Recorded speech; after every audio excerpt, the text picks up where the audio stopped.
Hey y'all, I am Rabbit, and this is going to be some science. Uh, the goal of what I'm doing here is to kind of get people familiar with like how do you go from knowing nothing about a thing in science to at least having a decent grasp on it. How to like find the literature, read through the literature, and get at least like a basic grasp of a topic. Um, So we're gonna jump right in with the topic of the day, which was leucovorin. We're gonna do a deep dive on one of the things that the FDA recently announced that they're going to approve, which is leucovorin, which is uh, a B vitamin related molecule. It was approved for the treatment of cerebral folate deficiency.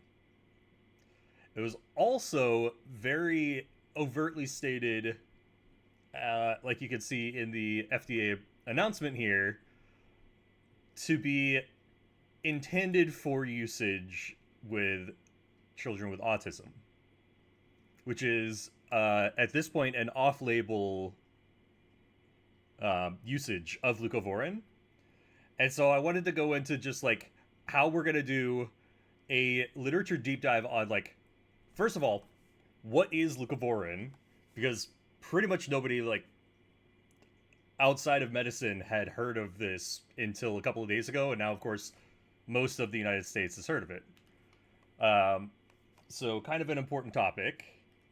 Oh yeah, Chloe, the Tylenol thing has been very heavily covered, and it kind of overshadowed the other thing that they were talking about here, was just the leucovorin, which nobody seems to have noticed. um, and the Tylenol thing, maybe I'll do that another day, because that one is going to be much more politicized, I think. This one is just straight up. Most people have not heard of leucovorin, and I wanted to go like we're gonna learn about it together. We're gonna look at what is leucovorin, what has it been used for before, because it's actually like a an approved treatment for some things already. We're gonna look at uh, like what clinical trials there might be. We're gonna look at like uh, what studies there have been on this substance before, and we're gonna try to keep this apolitical and just about the science, which I know is going to be that is a challenging thing to do in this time. But what I want us to learn together is what this is and what science there is behind it. That's it. That's it. I'm not going to make a comment on whether or not it's a good idea for the FDA to have approved it. We're not going to dive into that side of things, at least here, because this is just about science. Like, that's what I can do, is help people understand the science behind it, and then other people can make their decisions on their decisions on opinions of it. Oh yes, yes, and then that is, God. That would be an entire like weeks long thing to dive into the literature behind, because there is a significant amount of literature on the entire topic of trans healthcare. But that would be way too much for one day. Uh, and that's also another thing, because yeah, Chloe, you're fairly up to date on political topics and on announcements and stuff. And the things that popped into your mind were Tylenol and trans healthcare. The FDA, like the other part of that announcement, and I think if I remember correctly, they might have spent more time or as much time on this part as the Tylenol stuff, was the leucovorin announcement. Um, in that same press conference, but people didn't notice it because of the Tylenol side of things. And so, what we got to make okay. First, we got to make a list of just what we're trying to actually find and learn about here. So first things first, what the fuck is leucovorin? So this is the name of the drug, and I don't know. There we go. So number one, what the fuck is leucovorin? We got to figure that out. Number two,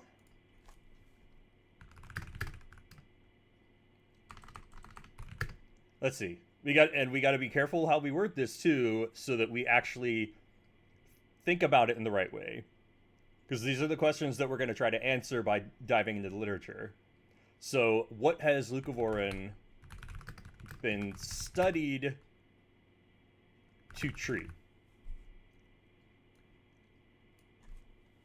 And so this is going to be clinical trials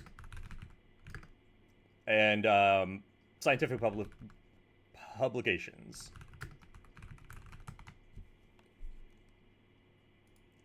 So this is just going to be what it's already been shown to potentially be useful for. Then the thing that it the announcement states is that it's being, here we go, determined that the information supports a finding that leucovorin calcium can help individuals suffering from CFD, which is cerebral folate deficiency. So we're going to look at the background of that statement, basically. What is the evidence for leucovorin in treatment of CFD? Cerebral folate deficiency.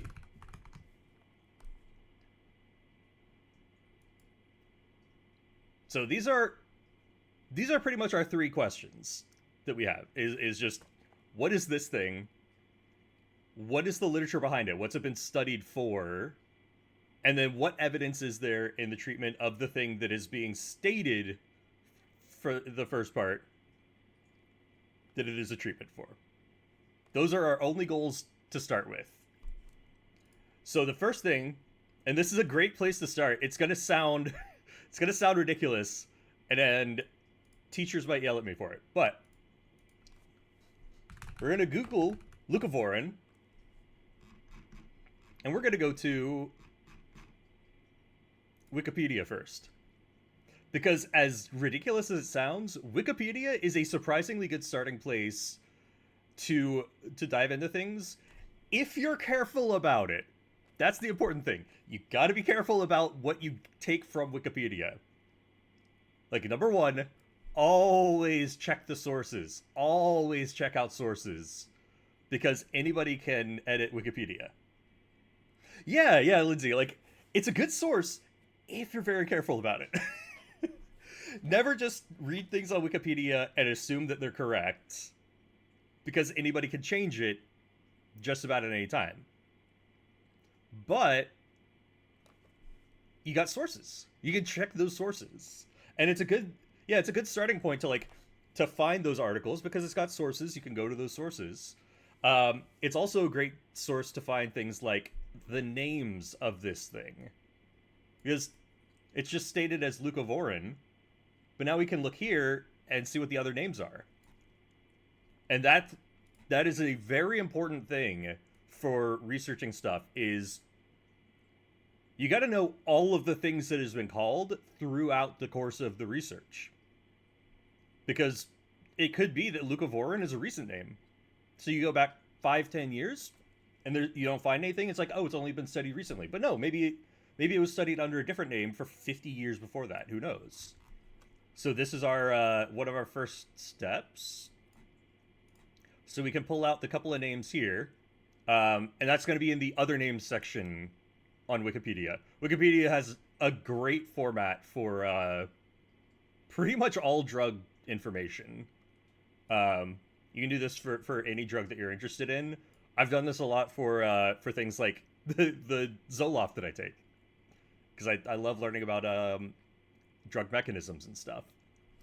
So we got the other names, which are citrofloxacin. leucovorin factor. We got 5 formal tetrahydrofolate. So that's going to be kind of like the chemical name of it is 5 formal tetrahydrofolate, which I'm not a chemist. I haven't done organic chemistry in like 15 years. I'm going to trust that that is a reliable IUPAC name. And IUPAC names are basically like the official chemical names for things. So these are the names that we're going to be looking for things under: is leucovorin, citrovorin factor, and 5 formal tetrahydrofolate. And then there was also mentioned in the FDA statement that they're working with GlaxoSmithKline under the trade name, I believe it was Welvorin. Let me double check that. GlaxoSmithKline leucovorin is, yeah, Welcovorin. So, Welcovorin. GlaxoSmithKline's name for it. So we've got our starting place here. And then you can get a little bit of a kind of summary here. And then we'll double check in actual publications whether this summary is correct. So folinic acid, which tracks. It's a B vitamin B9 related molecule, and vitamin B9 is folic acid. So also known as leucovorin, is a medication used to decrease the toxic effects of methotrexate and pyrimethamine, which, let's see, this is an antiparasitic. I believe this is a chemotherapy drug. Yeah, chemotherapy agent. So it's used as a symptom treater for side effects of other drugs. It's also used in combination with 5-fluorouracil, which is also a chemotherapy drug to treat colorectal cancer, pancreatic cancer. Maybe used to treat folate deficiency. So that's going to be a thing that we really got to look into. Anemia and methanol poisoning.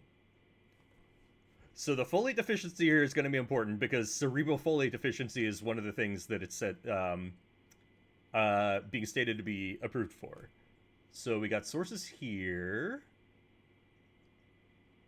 So this is from the American Society of Health System Pharmacists. So we'll look into that in a sec. Okay, and so this is an actual textbook from 1945. No. Okay, from 2017. Okay. Okay, there's 3 different dates here, so we're going to have to see what's going on with that. Or maybe this is when it was added to this page. But we'll look into those too. Am I streaming on Tuesday? Most likely, yes. We'll have to see. Today's Thursday. I'm gonna aim to stream tomorrow as well. We'll see what it'll be about. Might just be Silksong. might just be video games. We'll see what happens.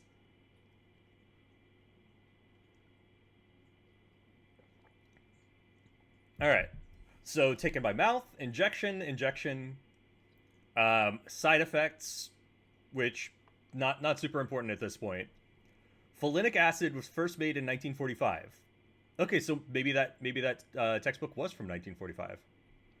So this is an article on the history of drug discovery. Oh no, it's a book. Okay, so we'll look into that in a minute. And this is a pretty typical way to go about a literature review. Is to first you're just gonna figure out what the heck you're looking at, then you start gathering sources that you want to check out. You want to look into these sources later on. And so you start I mean, for me, I'm just opening them in a bunch of other tabs, and then I'll, go through them in a minute. And and we'll see. We'll see how that goes here, and then eventually we'll go into like actual like clinical trials and stuff, and I'll show you all the clinical trials databases um, that are completely public access. No, I don't have any like special access to anything. I'm not like affiliated with any university or anything like that. Um, okay, and this is just talking about the FDA thing. uh, so these are kind of the uses of it previously. Is to mitigate the side effects of chemotherapy with methotrexate. Um, and so we can just give a brief look at this. It's not really going to be super important to the actual like mechanisms or anything. Um, Administered after methotrexate as part of comprehensive chemotherapy regimen, prevent bone marrow suppression and inflammation of gastrointestinal mucosa. No apparent effect is seen on pre-existing methotrexate-induced nephrotoxicity. So just it works for some side effects of this chemotherapy drug. Not specifically an antidote, which you wouldn't want it to be for a chemotherapeutic drug because you're trying to use it. Um, it may be useful in the treatment of acute methotrexate overdose. Oh, that's good.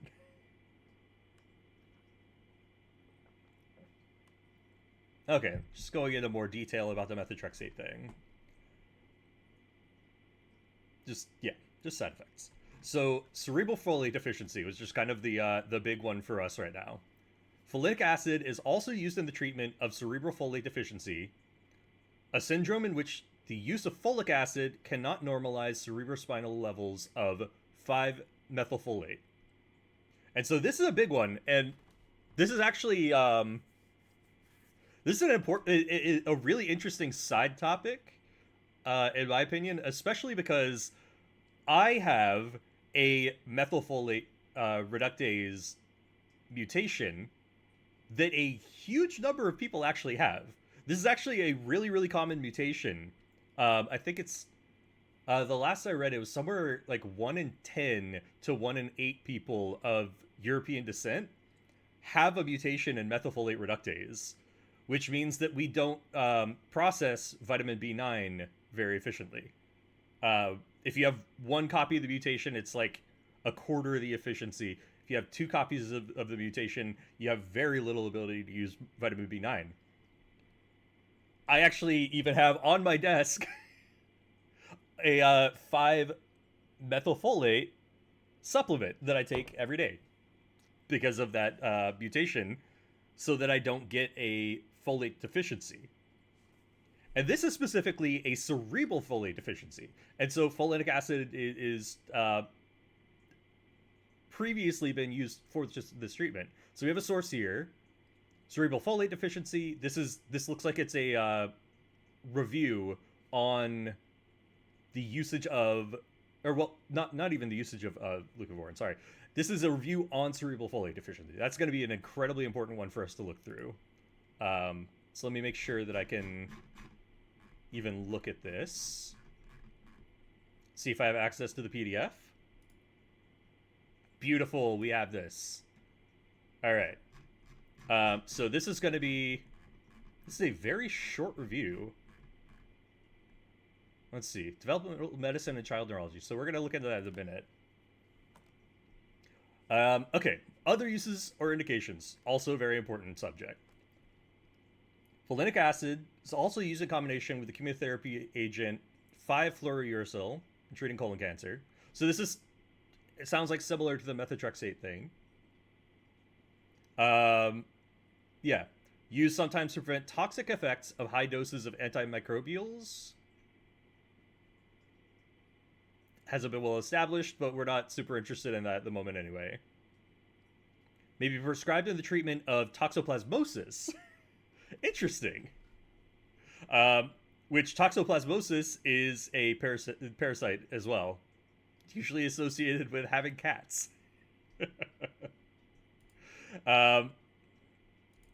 In combination with folic acid antagonists. Okay, so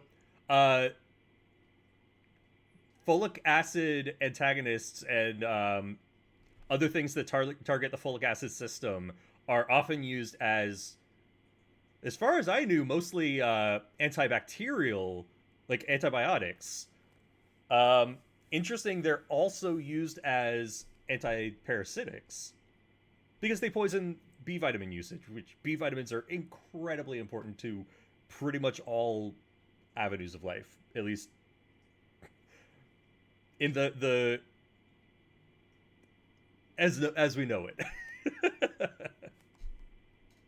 um, so you can use folinic acid to mitigate the effect on the person of having their B vitamin pathway tinkered with, and then presumably the parasites themselves are not as affected by the mitigating part. And then let's see, in pyridoxine dependent epilepsy, folinic acid may be used in additional therapy if pyridoxine or pyridoxal phosphate fails to fully control seizures. Okay. That doesn't sound like a super important thing for us. But it could be related to B vitamins are very important for nerve function. So that could be a side thing that we get into later. So, side effects. Folinic acid should not be administered intrathecally. So that's into muscle? No. Spinal cord. Yes. That's a rough route to be introducing anything, but I guess when you're trying to treat brain stuff, that is one of the ways that you would introduce stuff is into the spinal cord. I guess probably down there. I don't know. I'm not a medical doctor. I am a PhD. So administering folinic acid intrathecally may produce severe adverse effects or even death. Which, interesting. What is the source on this? Intrathecal leucovorin after intrathecal methotrexate overdose. Okay, this seems like it will be important to look through. Because, yeah, severe neurotoxicity is important because we're looking at cerebral folate deficiency. We're looking at the mechanism of leucovorin in the brain. So neurotoxicity, kind of an important part of that. Severe neurotoxicity due to intrathecal folinic acid as treatment for intrathecally administered methotrexate, first noted in an 11-year-old boy. Aww. Okay. Being treated for acute lymphocytic leukemia. Alright. That's depressing as hell. I mean, it is... it is going to be depressing in a lot of this, I think. In cancer patients, rare hypersensitivity reactions have been described. Interesting. Okay, so this is a case report and literature review, so that's going to be very useful. Because that's going to be our next step after this. And it's similar to going through the Wikipedia. We're going to go through reviews of the literature in the literature. So we're going to go through actually like peer-reviewed, published literature reviews. Which, did I write that on here? No. I need to write out. This is going to be our process here, so we can refer back to it because this is the basic process that we can go through. So, reviews of the literature, and that's what we're doing right now. Is the Wikipedia side of this, which is a careful first step, and then published reviews, which is going to be our important next step. So let me give this a little title here. Our process. You know what? This deserves an underline. Possibly. We're going to bold that shit. And you know what? It'd be good to put what we want to learn over here. And you know what? We're going to get fancy with this. I'm going to put a box around this. Bam. Oh, I put them too close together. Okay. We got to do some rearranging here. I should probably have done this in Illustrator because I'm much better at actually manipulating elements in that, but we can just do that here. There we go. All right, so we got what we want to learn. We've got our process right next to it. Put a little box around that. And then we're just going to scatter the things that we're learning around it. So these are other names for leucovorin. And that's the only thing, by the way, at this point that we have actually learned is other things that we can call it. Everything else, we've read some stuff, but now we got to read the actual support behind that. All right, so we have drug interactions, which that's going to be important for doctors using leucovorin for any sort of off-label treatment, but not the most important for us because it doesn't really get to the like core mechanisms until we get later on in the literature. Um, and let's see, Fluor, fluorouracil, hard word to say. That's one of the chemotherapy drugs that is used to mitigate. Sulfamethoxylyl. Drug scientific names are very hard to say. Sulfamethoxazole, sulfamethoxazole, trimethoprim, which is okay. This is one of the antibiotics, or antimicrobials, and there's a drug interaction with that, which, yeah, that's why it's used alongside of it because of the because of that interaction. It's the entire point. Okay, so nice section on the mechanism of action, which this is going to be a good starting place for us to go into the mechanism of this. Um, so folinic acid is a 5-formyl derivative of tetrahydrofolic acid, THFA, which we should read into that potentially. It's readily converted to other reduced folic acid derivatives, such as 5-methotetrahydrofolate, which these are some of this is the actual active form of folate. So the vitamin B9.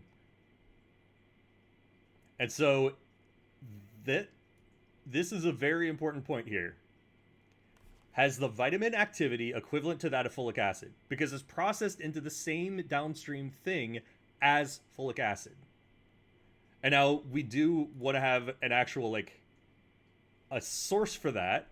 So let's see if we have one here. Because that's like the very basic fundamental thing that we need to be certain of is that folinic acid is processed to the same downstream product as folate, and therefore behaves as essentially a different source of, maybe a more bioavailable source of folic acid. There's no source directly there. Let's see. Biochemical factors and selectivity of leucovorin rescue. We might have to go to another source and then find its like basic chemistry sources from that. Let's see. Levoleucovorin, so just the like the mirror image of leucovorin.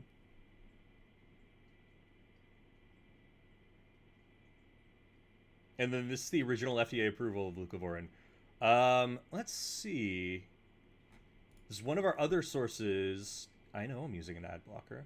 Okay. Let's see. This is just a drug database. All right, showing it as leucovorin. Hmm. Hmm. All right. Let's see. So what we're looking for right now is a source for the actual like mechanism of folinic acid. No, no, no. Where's my? Fine, I'll have to type it.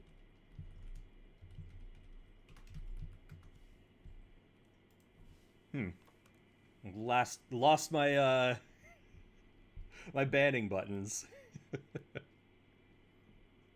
All right. What was the source? Okay, this is a source on the use of folinic acid on methanol poisoning or ethanol poisoning. Hmm.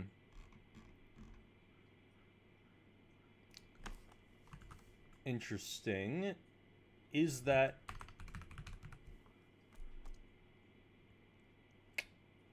not sure if this is actually a useful source. All right, here we go. Here we go. So this was another one of the sources that we opened earlier. Excuse me. Got the coffee burps. All right. So, oh, this is a very good one. So this is right. Duplicate this so I don't lose my place. But this book is A History of Drug Discovery. This guy at University of Strathclyde. We could potentially trust this. And it's a Wiley book, which you should. Wiley does a pretty decent job of putting up good textbooks, so we might be able to trust all of this. We have no reason yet to distrust this, at least. All right.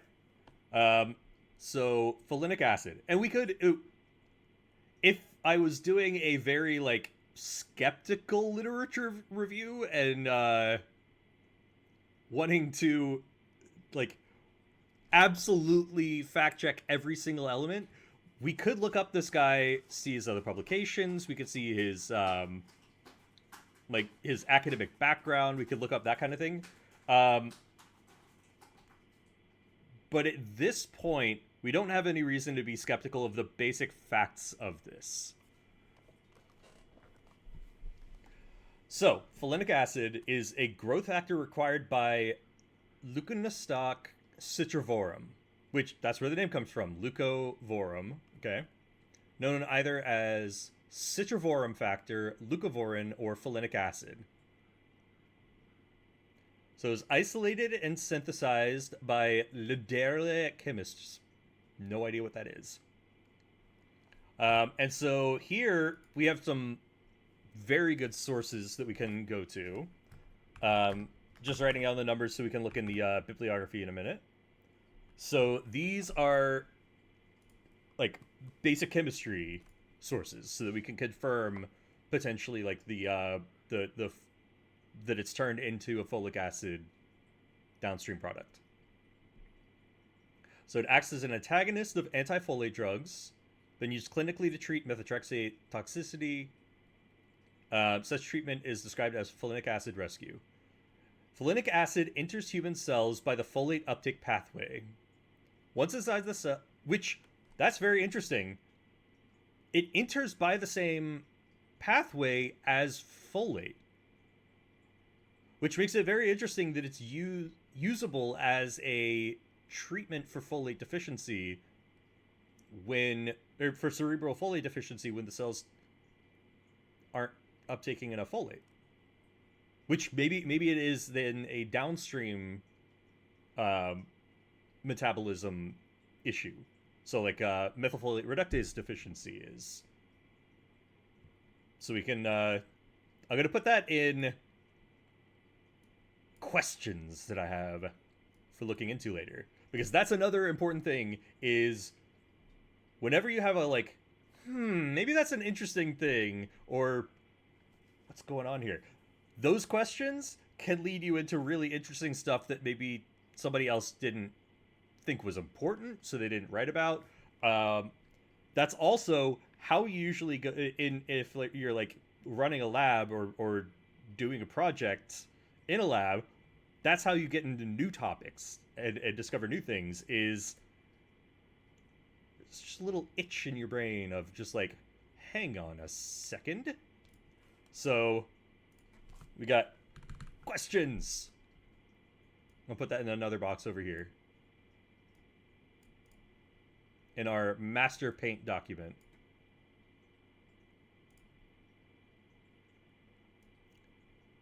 So,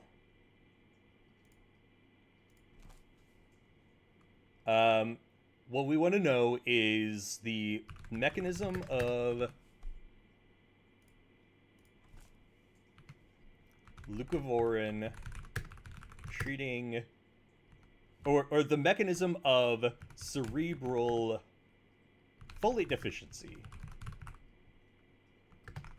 that makes it treatable with leucovorin.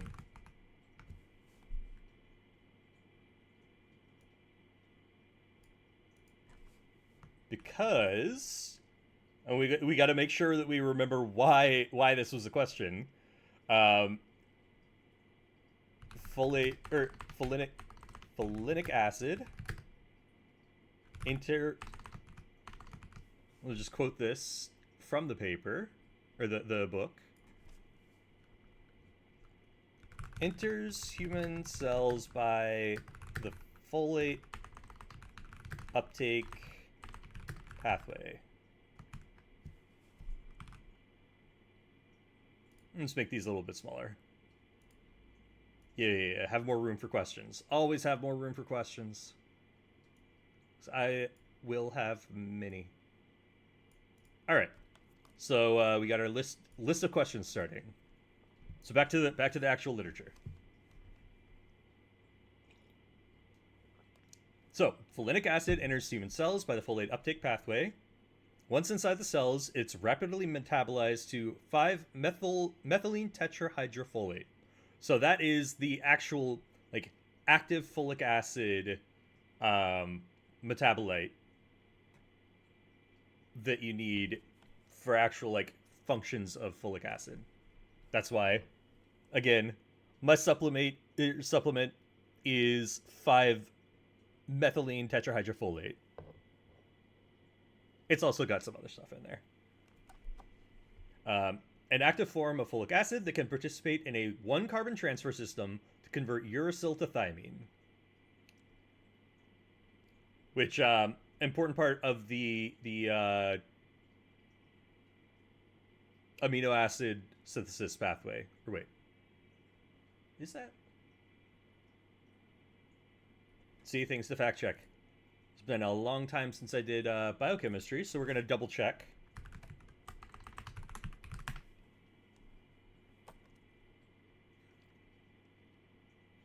No. I'm a dummy. It's the T in DNA. It's thymine. Duh.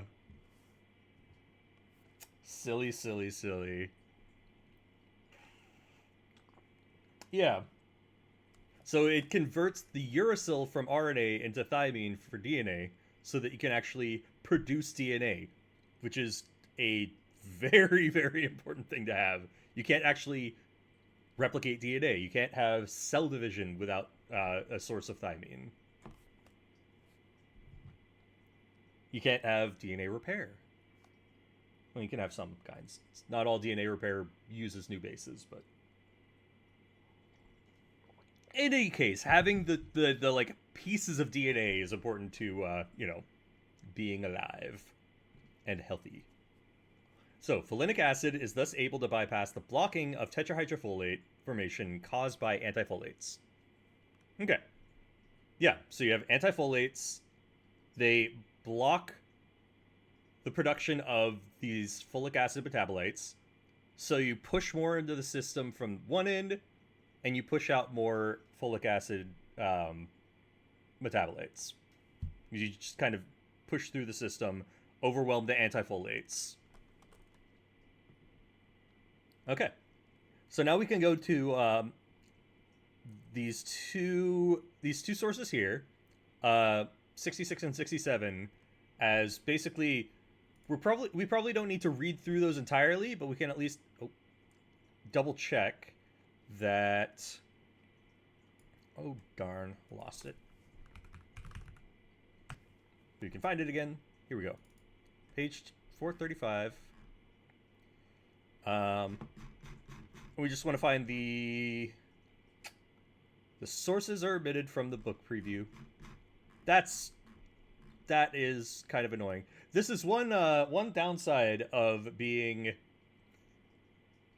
like outside of the university system is I don't have all the paid things for, like, I can't access this full book. I could potentially go to a library around here, or maybe up to a university library, but I don't have access to it here. So, might have to find this another way. Let's see. Lateral chemists. So I'm going to try one thing real quick to see if I can find these sources. So this is going to be our next step in the review process. Is we're going to go to PubMed. So this is the NIH library database, essentially. And basically, if you want to find a medical source or like a biological research source, this is where you go to look it up or to see if it exists or anything like that. Because PubMed is a pretty darn good database of just bio everything. So we're going to look up folinic acid. And you can already see that there's a lot of stuff starting to come out, even indexed on PubMed, about this topic.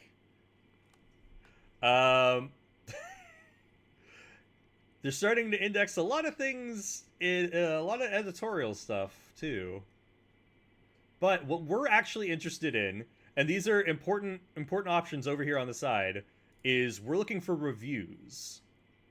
1,800 results. Okay, that's... wow. So we're going to go to the 60s. Because it looks like, based on this, that it was isolated and subsequently synthesized. We're going to go back to, like, the first mentions of it. Like, early ones. So the first, what? We have 2 decades here.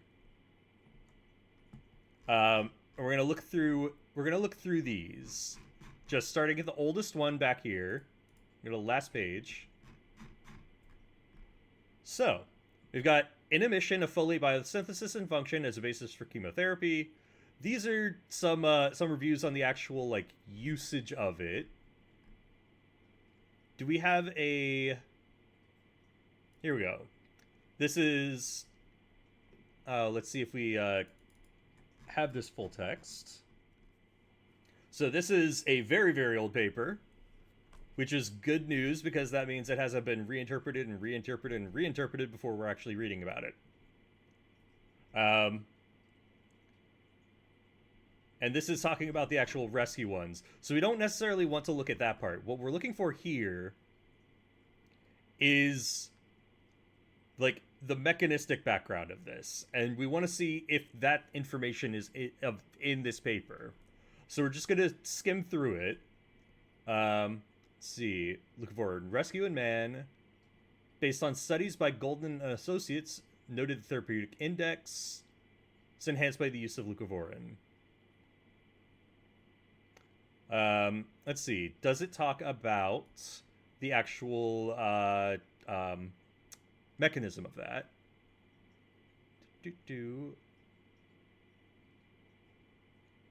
This is still specifically talking about its usage alongside chemotherapeutics.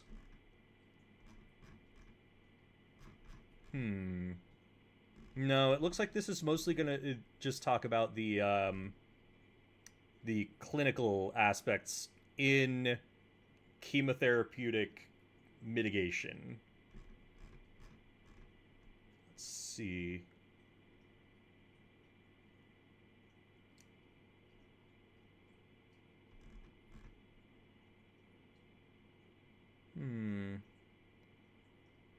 Okay, so here's some evidence, or at least of why things work out. Ah, here we go, here we go.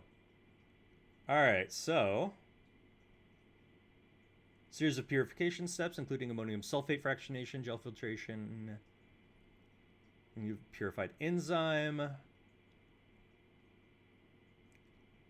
Zoom in a little bit. I just realized y'all might not even be able to read this on here.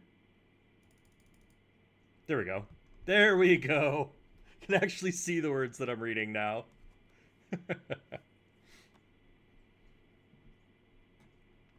All right, let's see. Let's see. Turn for the folate congeners mentioned. So this is a reference to something that discusses it as a step up in the chain to produce methyl tetrahydrofolate. Okay, so we need to look at source 27 here. Is this paper inhibition of growth of leukemia cells by enzymatic folate depletion? And so we can take that, we can go back to PubMed, can look up this paper, and we found it. Looks like I might have to dig a bit to find. It's actually paper, and that's one difficulty with a lot of older papers, is that sometimes it's really hard to find them. Luckily, so far, I've been able to find both of these. Full text sources for these, but I've had situations where I had to actually like go to a medical library, dig through stacks of old journals to find these. Getting really lucky so far that they're actually online. All right. So, inhibition of leukemia cells by enzymatic folate depletion. And I think this is the last source we'll actually look at on this specific point, because it looks like, yeah, there's something satisfying and also very frustrating about that process. But then when you find, okay, it's story time from literature reviews past. When I was a lab tech at my very first science job, back when I was a youth. Oh God, I'm so old. Ignore that. Back in my first lab job, I was writing a paper on. Oh, how do I say this without doxing myself completely? But essentially on the vitamin A pathway in the eye and a disease mechanism related to it. And there was this one fact that kept popping up in a lot of more recent papers at the time. I think it was like papers from maybe like a decade before I was writing it. And it was like, all of my data had contradicted that claim. And I was like, okay, is all of my data terrible? What's going on here? Like, where is the data for this claim? So I can see, like, okay, what am I doing wrong? What's going wrong here that I'm getting all this data that contradicts it? So I started at the papers in like 2010, 2005, started going back through those and hit a point where it's like the 80s.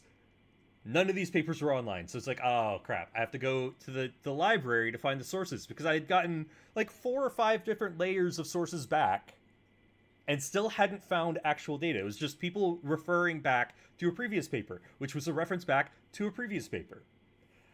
Dug through the stacks in the library for, God, I think it took me a couple of days of going to the library on campus to find the original paper that first made this claim.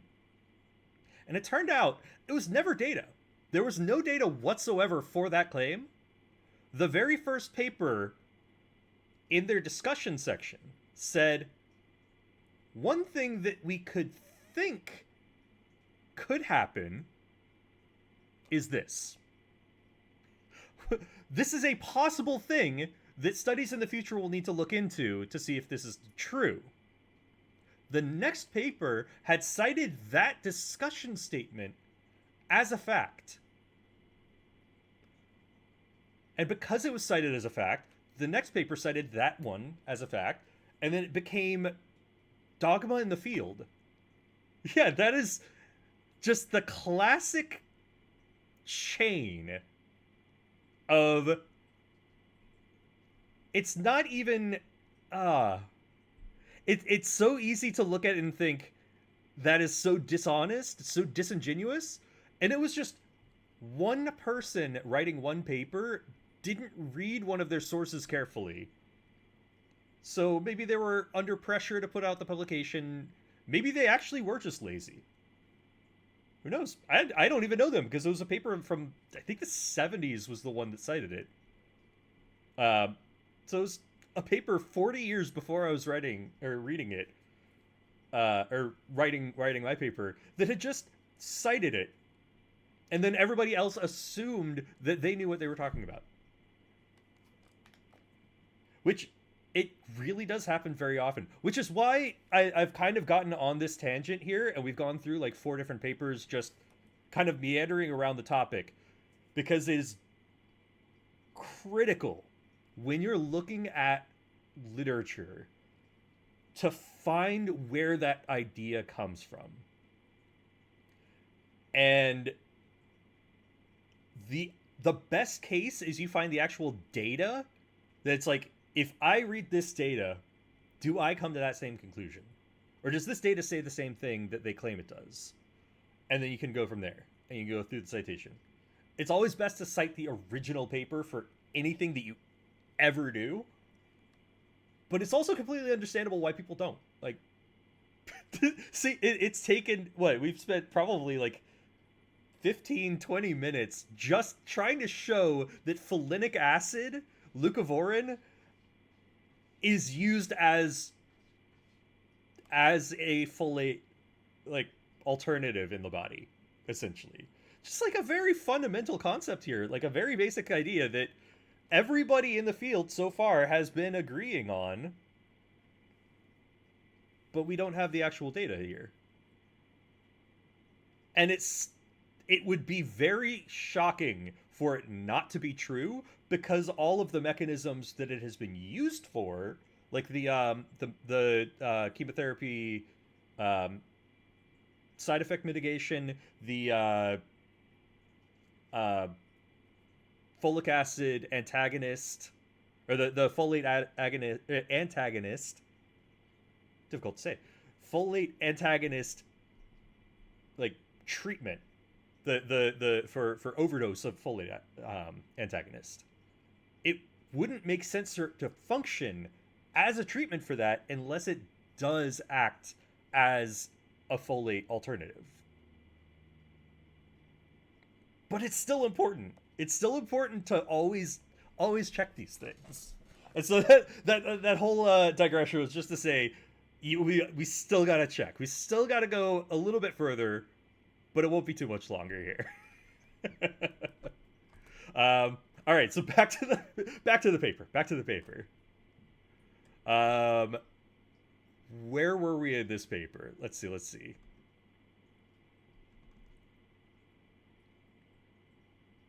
Okay. So here we're looking. This paper is the original one. It's citing the Km. So this is the as it says here, the Michaelis constant. So it's the a combination of the interaction, not really strength, but like the binding of these drugs to the enzyme and the processing through that enzyme. It's a rate factor, essentially, for folic acid, methotrexate, leucovorin, and 5-methyl tetrahydrofolate. So let's see, what is this, the Km for these four? Glance out your window, got jump scared by 8 crows. Oh my god, wait, the crows, they want to learn. Your flock has arrived. I guess it's a murderer, not a flock. Oh man, we gotta get the crows in on the science. Have them help us out. Alright, so what is this the KM for these in regards to? Carboxypeptidase G1 inhibition of cell growth was reversed by the addition of thymine. Folic acid. Yes, what enzyme are they referring to here? In order to demonstrate that the inhibition of cell replication was indeed due to enzymatic folate depletion, here we go. A reversal study was carried out as illustrated in Table 1, which we'll go to in a second. End products resulting from folate coenzyme requiring reactions were supplied the cells in the absence and presence of carboxypeptidase G1 or in the absence and presence of methotrexate. So let's see, where's Table 1? Table 1 is here. Okay. So this is... It still doesn't say what enzyme... Highly purified enzyme. What enzyme are they looking at? Are they talking about this? So, L-asparaginase to produce rapid depletion of asparagine. Stimulated the search for other enzymatic therapies. Okay, let's see. Demonstrated a beneficial result of dietary folate depletion on human leukemia. Carcinoma was inhibited. So initiated the study is below. Leucovorin, close congener of the less readily available, naturally occurring major folate coenzyme. Ah, okay. So it's specifically an enzyme that methyl tetrahydrofolate is a coenzyme for.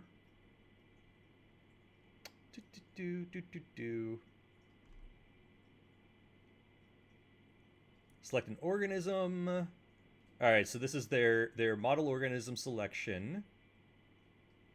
Okay, so this is the enzyme that they're talking in relation to, is carboxypeptidase G1. Okay, which uses methyl tetrahydrofolate as a coenzyme. So this is where they're at. Okay, so these are specifically Km values showing that these operate as coenzymes for this enzyme in place of methyl tetrahydrofolate. And we're good. This is the exact information that we were looking for. So we now know we are sure of, at least assuming that these guys are right, did not see a retraction for this paper or anything. It's peer reviewed. We have to trust it. We trusted the science. That leucovorin, folinic acid, operates in this enzyme in the same, not identical, but a similar way to the vitamin B9 coenzyme. And that is the kind of clincher here. We can go from that and say that folinic acid can be used as essentially a supplement when you lack folate because it operates in the same way. We got our basis. Oh man, that was a long dive, but what we've learned, we'll put it over here. So folinic acid, I guess we can just call it folinate. So 8 and ic acid are, they mean essentially the same thing. Not exactly. It's depending on whether it has a binding partner, but that's not super important here. For brevity's sake, we'll just call it folinate. For now. I know it's not exactly correct, but it's good enough for a paint document. So folinate at let's see, we gotta figure out how to word this well. Can supplement 5 MTHF dependent enzymes as a cofactor.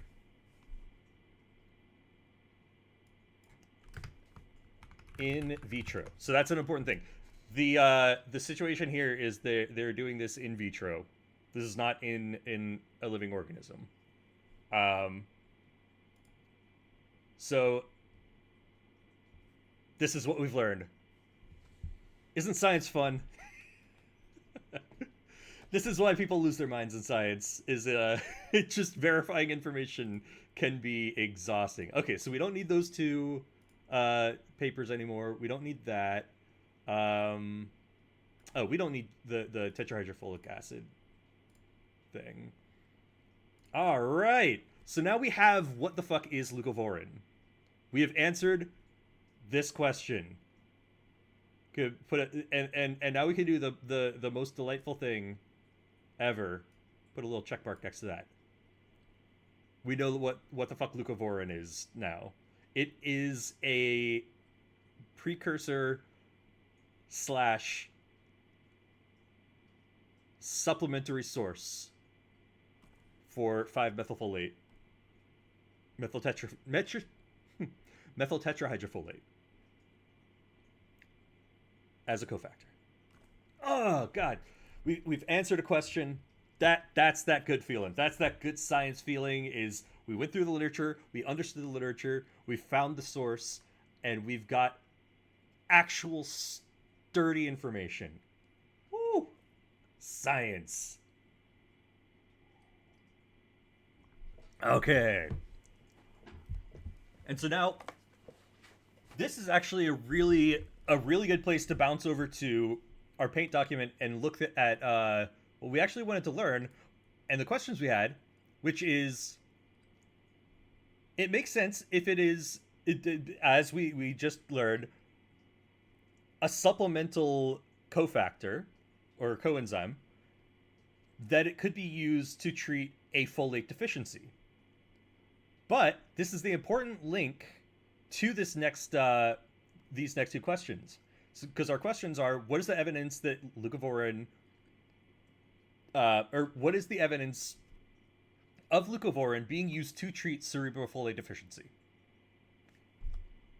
And the important bridge between what we just found out and that is, what is the mechanism for folinic acid to get into cells, or like get to cells even?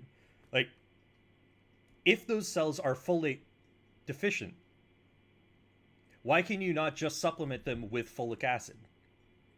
Why are they folate deficient?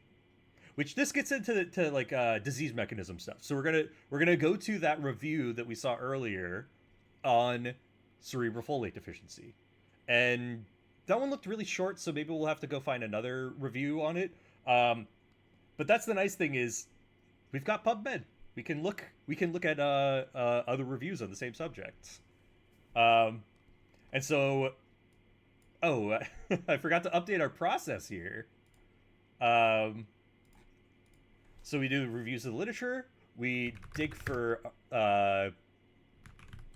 basic facts on our questions.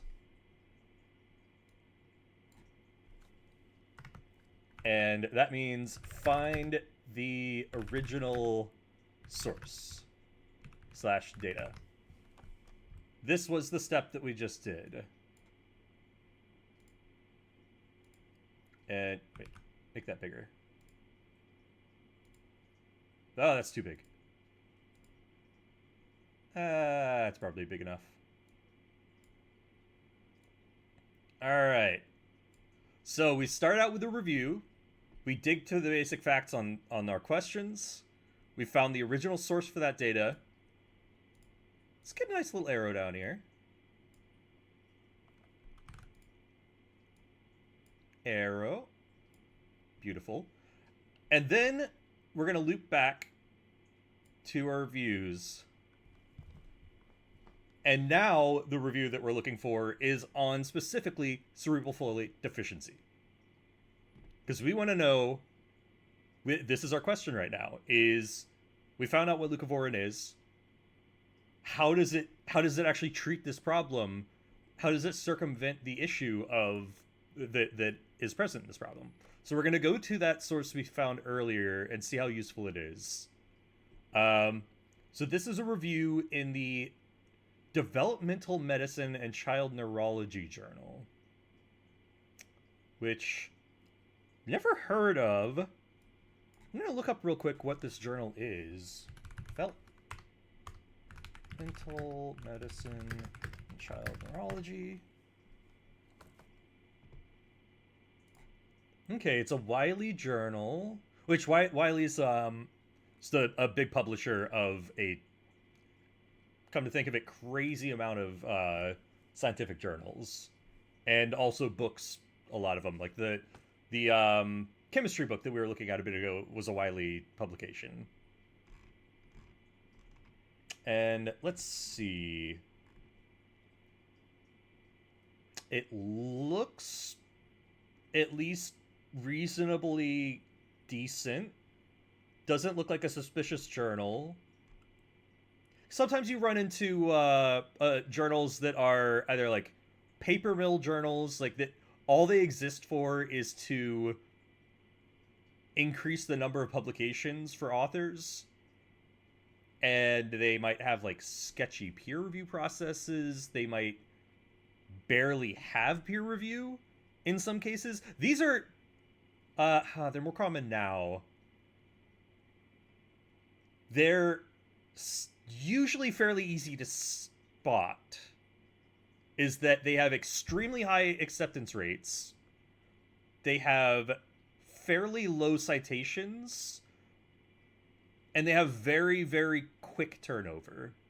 Also, they often have suspicious fees. Because a lot of the reason they exist is to also make money. And this journal looks okay. Like just looking at the acceptance, the impact factor, I don't see anybody talking about it being suspicious. And it does actually have peer review. So I think we're good. And I'm only doing that because I don't recognize this journal. And I'm being extra cautious here just to make sure that we get good information. All right, so this is a review on cerebral folate deficiency. This is our next important thing to learn about. Wait, where's my... Okay, yeah. So we next want to know about CFD. So cerebral folate deficiency is associated with low levels of 5-methyltetrahydrofolate in the cerebrospinal fluid, normal folate in the plasma and red blood cells. Okay, so this is specifically in your blood, you've got enough folate, or well, processed folate, but in the brain, you don't have enough, the CSF. The onset of symptoms caused by the deficiency of folates in the brain is around 4 to 6 months of age, so it's very early, wow. It's followed by delayed development, deceleration of head growth, hypotonia and ataxia, followed in one-third of children by dyskinesias, um, which is how do you even say what dyskinesia is? I know an actual doctor would be able to say it just immediately, but essentially it's unusual movements, like our inability to move well, kind of thing. Um, like discoordination, kind of things. Spasticity, speech difficulties, and epilepsy. Which, yeah, that makes sense. That it's developmental B vitamin deficiency specifically in the brain, pretty much. Or not B vitamin, B9, but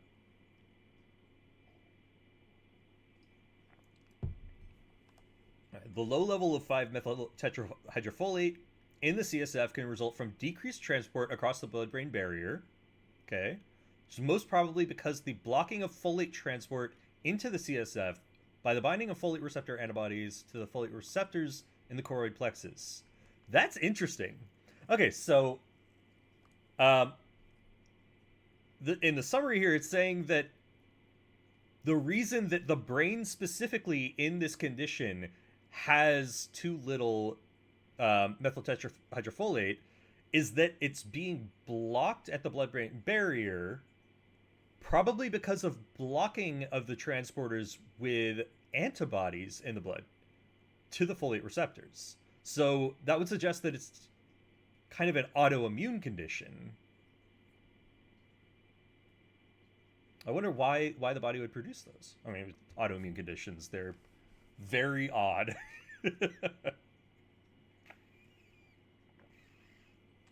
Despite being extremely common.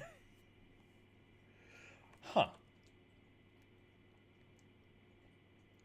So, treatment of the condition with folinic acid for prolonged periods can result in significant improvement of clinical symptoms and return of 5-methyl tetrahydrofolate levels in the CSF to normal.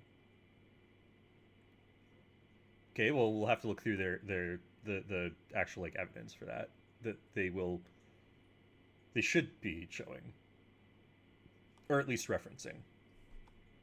In view of this response to treatment in CFD and allied conditions, a case can be made for screening the CSF of patients with neurological disorders of unknown origin.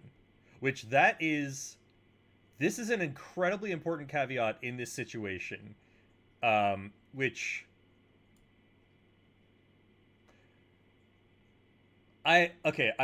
this might be slightly political.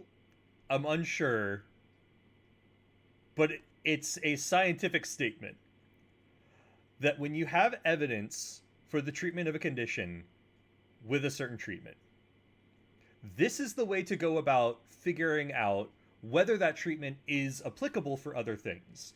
Is you know the mechanism by which this is treating this condition. It's a folate deficiency in the brain. And you have a mechanism for folinic acid, leucovorin, to treat that. And this is saying, because we have this treatment in specifically cerebral folate deficiency, it's a good idea to screen the cerebrospinal fluid of patients with other neurological disorders. That if you as a doctor find a patient who has a neurological disorder and you don't know why, you don't know the cause of it, you can't figure out another reason, and it doesn't quite match with diagnosing it as cerebral folate deficiency just based on the symptoms, it's a good idea to test this because we know we can treat that deficiency, and maybe just it doesn't present the same way all the time. This is the scientific way of branching out to treating other conditions with the same drug. Is you got to have evidence for why it should work. Then you find other conditions that are unexplained, and you find out if they would be treated by the same thing. And that's I'm not going to try to get any closer to actually commenting on the current usage of this, but that is the scientific way to do this process. All right. So back to the paper. Back to the paper. What we actually want to look for here is the. I guess this is a really short thing. We can just read through this whole short review on cerebral folate deficiency, because it'll be good to like, you know what we're doing here, know what we're dealing with here. So folate is a water-soluble vitamin of the B complex, deficiency of which results in hyperhomocysteemia. Okay, so vitamin B9 deficiency plays a key role as a cofactor or coenzyme in the maintenance and repair of the genome, which makes sense because it's used for producing thymine from uracil, as we learned earlier. The regulation of gene expression, amino acid metabolism. Okay, that's more things that it's involved in. Myelin formation, and neurotransmitter synthesis. Okay, it makes a lot of sense why beyond the DNA thing, it's very important in brain function. Neurotransmitter synthesis, big. Brain kind of can't work without that. Clinical conditions associated with abnormal folate status range from malformations such as spina bifida to disorders of cerebral function such as cerebral folate deficiency syndrome. Recently described cerebral folate deficiency syndrome is characterized by low levels of 5-methyl tetrahydrofolate, the biologically active form of folates, in the cerebral spinal fluid, and normal folate levels in the plasma and red blood cells. Which I think that's going to be a very key, a key issue to explore, is whether that difference between the cerebrospinal fluid and the plasma is consistent and actually useful as a diagnostic thing, and if that prevents it from being like extrapolated to other treatments, like treatments of other conditions. In infancy, its onset's around 4 to 6 months of age, with normal development before this. So, symptoms and signs. Initial manifestations may be agitation and insomnia, followed by deceleration of head growth, psychomotor retardation, hypotonia, and later spasticity, ataxia, dyskinesia, gait disturbances, speech, and epilepsy. Autistic features can also be present. We gotta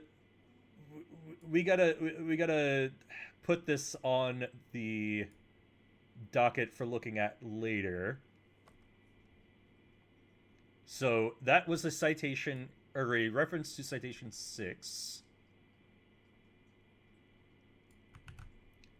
Because that was something directly stated in the FDA announcement. Was that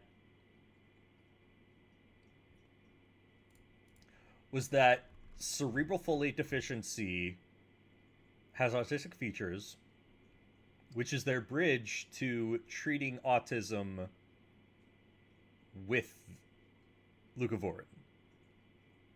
Hence why the FDA announcement had all of those references to autism epidemiology statistics. Because while the announcement didn't explicitly state that this is an approval for off-label because it's off-label, this is an approval for treatment of autism with leucovorin, it was an encouragement to off-label for that. So this is a very important thing. But that's getting onto the political side of things. So I'll do that later after we finish with the cerebral folate deficiency side of things. So that paper will go to PubMed. Oh, clear the review, because I don't think this is a review. Okay, so we have this paper. Looks like it's in the Europe PubMed Central database.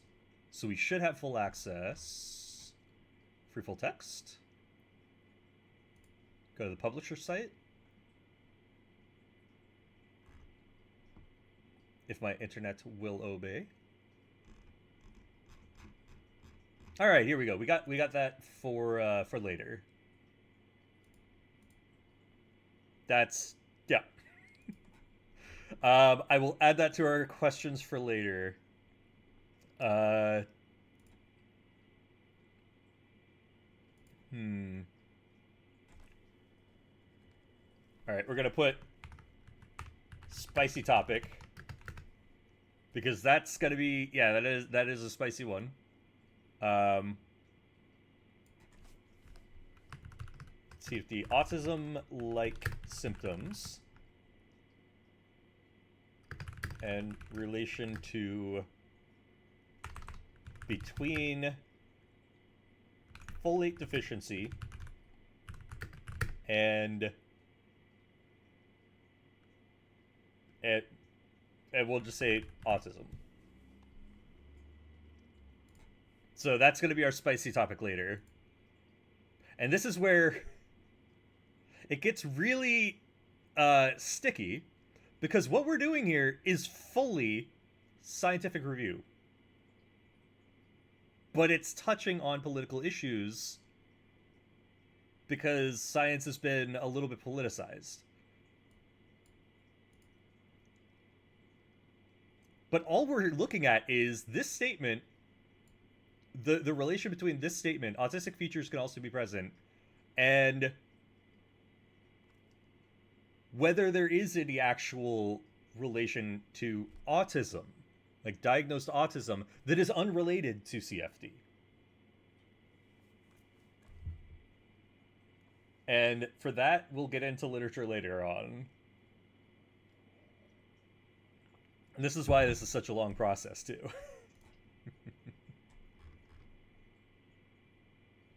All right, we gotta double check. Let's check on some things. Okay. So, back to the review. Oh, sorry, not that one.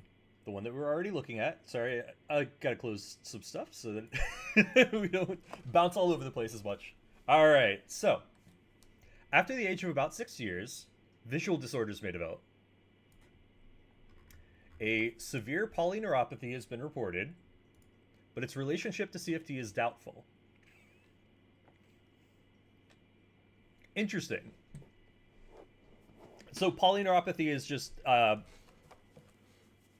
bunch of problems with the brain, brain and other nervous system elements. So, what is this in relation or reference to?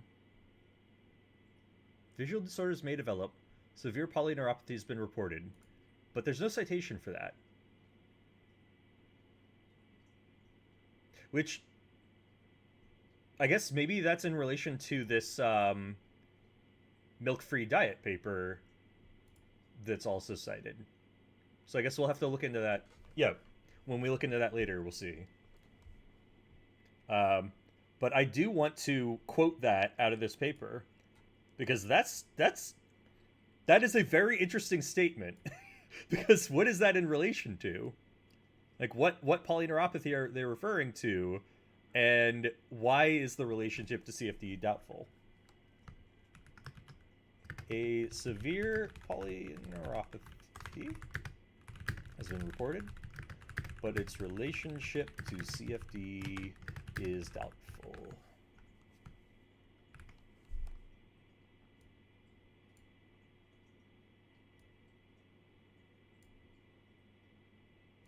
It's in our questions.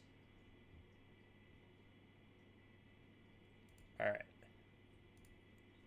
Back to the paper. Despite normal folate levels in serum and red blood, analysis of the CSF shows a decline in 5-methyltetrahydrofolate.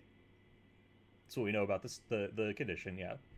MRI of the brain can be normal, while in a number of patients, frontotemporal atrophy with signs of paraventricular and subcortical demyelination can become apparent from the age of 18 months. So these are like specific physical changes in the brain as a result of the folate deficiency. And others, slowly progressive super and infratentorial atrophy was noted. Okay. So it doesn't always present the same way in the brain. MRI studies have also confirmed atrophy of the basal ganglia and cerebellum in the HABC syndrome, in which the CSF folate can also be low, but most likely as a secondary phenomenon. Ah, so this is the polyneuropathy that they're referring to. Maybe? Let's see. So HABC syndrome. So references 7 and 8. Let me turn down my air conditioning. That's getting really cold for no reason. All right, so 7 is a review on cerebral folate deficiency. 8 is cerebral folate deficiency and folinic acid treatment in hypomyelination with atrophy of the basal ganglia and cerebellum. Ah, that is the polyneuropathy that they're referring to, is HABC, which is hypomyelination with atrophy of the basal ganglia and cerebellum. Which this is very relevant to what I was saying about the in view of this response to treatment and CFD and allied conditions. Case could be made for screening of patients with neurological disorders of unknown origin. This is one of those things. This is the way that you go about it. Is, hey, there's this other condition. It has some similarities. Can we relate the two?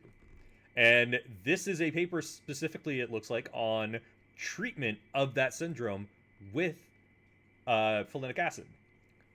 So that is also an important one to look at.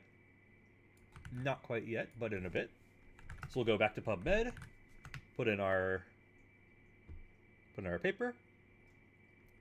We go to the full text link, which hopefully we can get the full text. Oh, it's a letter to the editor. That's interesting. The Tohoku Journal of Experimental Medicine. Now that is interesting. Okay. Gonna look into that real quick. Tohoku Journal of Experimental Medicine. Let's see what this journal is. Alright, it's a very small journal. Okay, it's just a smaller medical journal. But it looks usable. No reason to be like overly suspicious of it versus other journals. All right, so I like having the PDF. It's just a handy way to look at things. Oh, it's very, very short. I wonder if this is like a case report. I don't know. We'll look at that in a bit. So back to the review on CFD. All right, so causes of CFD. The low level of methyl tetrahydrofolate in the CSF can result from decreased transport across the blood-CSF barrier. In this condition, the finding of folate receptor antibodies suggests that a low level can be caused by the blocking of folate transport into the CSF by binding of the antibodies to the folate receptors of the choroid plexus. So, sources 5, 6, and 9.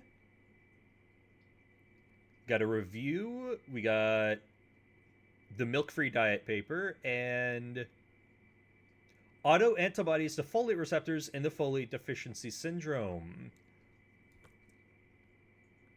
And we're going to take a detour to look into that as the reason, because this is one of our big questions. So going back here to our big questions. What is the mechanism of cerebral folate deficiency that makes it treatable with folinic acid? And hopefully this gives us that answer. So, yes, so this is the paper that we're looking for. Interesting. Did it... It didn't find that exact name. So let's see. We got Remakers, Rothenberg, Sakevia et al. In 2005. Put the full citation in there. Ah, here we go.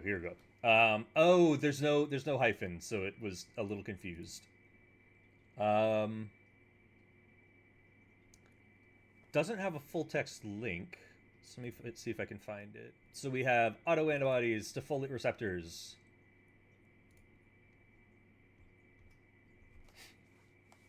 And the cerebral folate deficiency syndrome. So this is New England Journal of Medicine. Recognize that journal, so I don't have to go look into it. So in infantile onset cerebral folate deficiency, 5 MTHF levels in cerebral spinal fluid are low, but folate levels in the serum and erythrocytes are normal. Examined serum specimens from 28 children with cerebral folate deficiency, 5 of their mothers, 28 age-matched control subjects, and 41 patients with an unrelated neurological disorder. Okay, so this is an actual. On the surface, this looks like a very well-structured study. They've got their test group, they've got their controls, and they've got unrelated patients or patients with an unrelated neurological disorder, which I guess they're potentially looking at whether there are other conditions with the same root cause that present differently. I'm not sure. I'm not sure if that is their reason for doing this. We'll see. So serum from 25 of the 28 patients and 0 of 28 control subjects contained high affinity blocking autoantibodies against membrane-bound folate receptors. Wow. You got to look at their data, but that is really, if this is supported by their data, that is a really good result. That most of their patients with cerebral folate deficiency and 0 of 28 control patients had those autoantibodies that give a good explanation for the disease, symptoms, things like that. This is more information on symptoms of the condition. Let's see here. Characteristics of the subjects. Okay, so here is the actual data. Well, the reporting of the data. So we don't have the actual like raw data from them. So this is just characteristics of the study groups. They're relatively similar. So these are the autoantibodies. So 25. Here we go. Here's the actual amount in the blood. Which is a number to have. It's not really super important to go into like whether this is consistent with other autoimmune results or anything like that. Especially since 0, actually 0 in age match controls. So this is not an autoantibody that shows up outside of the syndrome condition, it looks like. But it does look like that, some of the patients with cerebral folate deficiency don't have these autoantibodies. So there's other mechanisms for the disease in some way. But 25 do have them. All right. That's interesting. We've got the data now. That it actually does impact the that is potentially the disease mechanism here. Which we still don't know why folinic acid can treat that, so we'll look into that. The finding of blocking a good place to start being their discussion of that, because they probably thought of that question. The finding of blocking autoantibodies against folate receptors in serum from children with cerebral folate deficiency supports our hypothesis that this neurologic disorder can be the consequence of autoantibody-impaired folate transport into the cerebrospinal fluid. The high affinity of the autoantibodies allows them to prevent folate from binding to the receptors on the epithelial cells of the choroid plexus.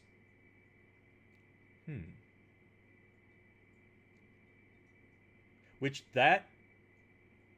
this is where some of the actual science training comes in too, is this pings a little thing in my brain that when we were looking at the that very old paper, the one from the 70s, on the actual like how they originally found that folinic acid like could function, you know, in the folate pathway. There were those K values, the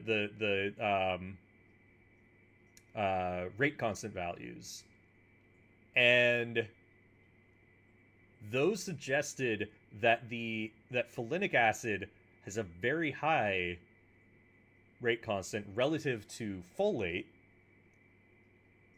for that specific enzyme. So not for the transporter. So it's possible, and this is something we'll have to keep looking into, is that um, maybe that's why it can bypass this issue. Is the antibody has a higher affinity for the transporter than folic acid. So you've got the transporter on the cell surface. The folic acid's trying to get through. The antibody binds to it better and blocks the folic acid. And so you get less folic acid getting through. But folinic acid, if it does in fact have a higher affinity, would get in there better than the antibody. And so it would kind of supersede it, and it can get in there. Whereas folate can't.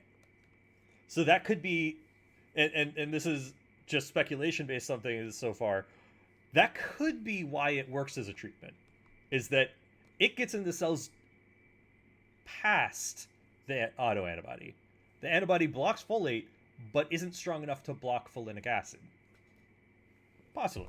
All right, keep reading. We'll keep reading. We'll see what they say. So the high affinity of the autoantibodies allows them to prevent folate from binding to the receptors. Since autoantibodies with a mean Ka, so this is binding constant of liters per mole, are shown to block the binding and cellular uptake of folic acid. So this 3H just means that it is tagged with hydrogen, heavy hydrogen.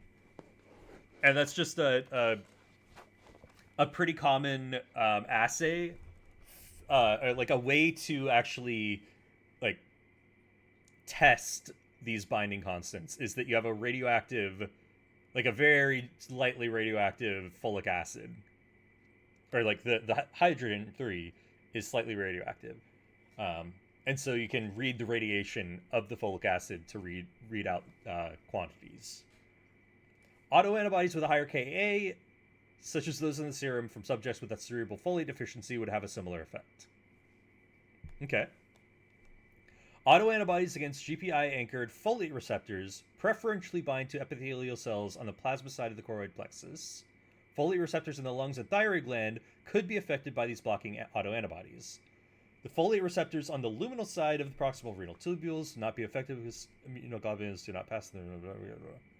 Okay, so this is just saying why this is specific to the brain rather than all of the organs where there are these folate receptors.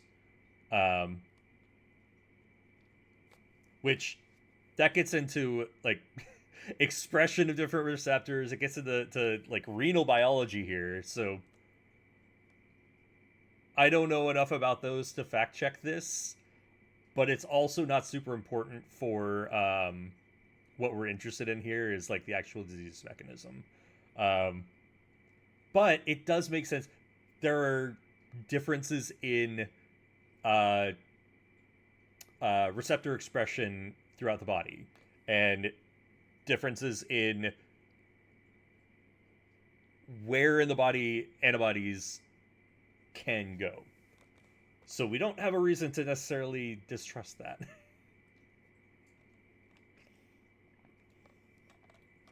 So there are three possible mechanisms by which folate enters the cerebrospinal fluid. First, oh, well, here we go. Here's the actual answer to potentially. First, treatment with pharmacological doses of 5-formyl tetrahydrofolate. Oh, so that's folinic acid. Right, right. Most of which is enzymatically converted in vivo to the physiologically active 5-MTHF. Enters the cerebrospinal fluid by way of the reduced folate carrier on the choroid epithelial cells. Okay. So that's saying it's a different transporter that sorry, transports folinic acid than folate. So it bypasses that autoantibody issue entirely. A second pathway is displacement of blocking autoantibodies to the folate receptors by a high level of 5-MTHF. Okay. So that is the thing that I was speculating on, is that the MTHF binds better to the transporter than the antibody. And folinic acid is processed into MTHF. And so it gets in there past the antibody. A third mechanism could be diffusion, when plasma levels are of 5-MTHF are very high. Which that's kind of just like an overdosing situation, which I wouldn't want to rely on anyway, because there's a lot of problems with having too much of certain cofactors as well. I know it's a problem with other B vitamins. I don't know specifically for methylfolate. Because the mothers we had tested had no autoantibodies, the production of autoantibodies in these children probably occurred during the first 4 to 6 months of life. We speculate that the production of autoantibodies against folate receptor be induced by soluble folate-binding proteins in human or bovine milk, or result from sensitization by unknown antigens with similar epitopes. Interesting. Interesting. So they're suggesting that the cerebral folate deficiency in this situation might be caused by proteins in milk, either human or bovine, that are similar enough to folate that your body would produce antibodies against it. Interesting. I guess, yeah, like a non-genetic condition because the parents didn't have the same autoantibodies. So soluble folate binding proteins in milk share amino acid sequence homology with the membrane-bound folate receptors alpha and beta that are expressed on human choroid plexus epithelium. Oh, okay. So there are proteins in milk that bind to folate that are 91% similar. So this is just a kind of bioinformatics thing that I'm curious about. Is like, it says 91% similar. It's not identical. Like not 91% identical. 91% similar. But in any case, this is just a like them speculating on the cause of this, and it does kind of make sense that you have proteins in milk that bind to folate and that are vaguely similar structurally to the folate receptor. So when the infant is drinking that milk, they have like their body produces antibodies against that protein, and because the protein is so similar to the receptor, they now have antibodies against that receptor. All right, so that is very interesting. It makes me wonder if like there's similar folate binding proteins in like formula. Like, is there a relative like difference in concentration of these between like human milk and cow milk, and formula? Is like, because that could be of epidemiological interest to cerebral folate deficiency. But it sounds like this is something that should be very diagnosable. So, should be easy to test whether a patient has cerebral folate deficiency. Because, yeah, you just test the levels in brain, CSF, and everywhere else. But we now have an answer for this question: the mechanism of cerebral folate deficiency that makes it treatable with this with leucovorin, and that partly answers evidence for leucovorin in treatment of CFD. Um, like we can look at a couple clinical trials, but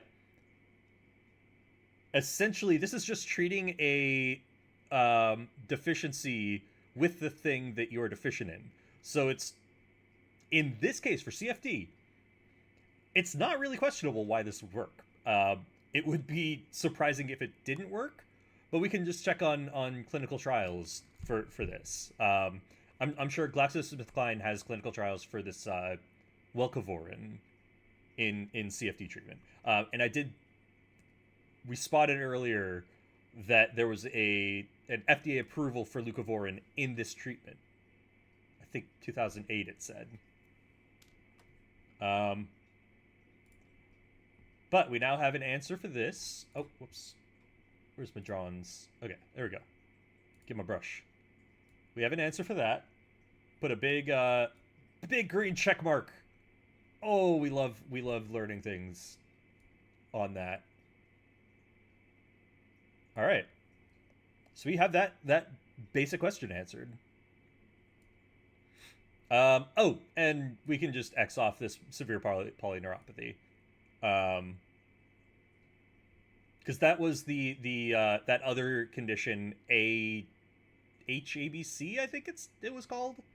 And it's not really interesting.